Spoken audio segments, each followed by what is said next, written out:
संसार में जीवात्मा की यात्रा चुनौतियों से भरी हुई होती है। यह यात्रा प्रचंड लहरों वाले समुद्र में नाव चलाने जैसी है। समुद्र विरोधी प्रतिक्रियाओं की लहरें उछालता है जो हमारे नियंत्रण से परे है। हर बार जब कोई लहर नाव को हिला देती है तो हम व्याकुल हो जाते हैं और दुख की अंतिम श्रृंखला में फंस जाते हैं। इसके अतिरिक्त भौतिक ऊर्जा माया हमारे समक्ष भ्रम का पर्दा डाल देती है।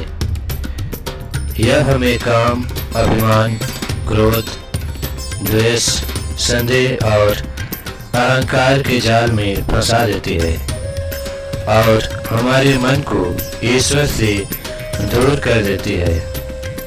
भगवान की ऊर्जा होने के नाते यह विकट शक्ति रखती है और हमारे आध्यात्मिक संकल्प का परीक्षण करती है। पापहीन कर्म से निषेध कर हम कैसे इस माया के चंगुल से बच सकते हैं। सुख या दुख, सफलता या असफलता, प्रशंसा या आलोचना से अप्रभावित रहने का गुण पाषाण है।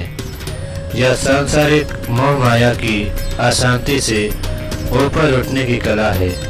हालांकि जब मन माया के प्रभाव में सांसारिक सुखों पर केंद्रित होता है तो यह वासना, लोभ, अभिमान, द्वेष और क्रोध का शिकार हो जाता है जो हमारे आध्यात्मिक विकास में बाधा डालता है। इस कठिनाई पर विजय प्राप्त करने के लिए हमें भगवान कृष्ण की ओर रुख करना चाहिए जो इस प्रसिद्ध पंक्तियों में अर्जुन को कर्म का विज्ञान अर्थात कर्म योग की व्याख्या करते हैं।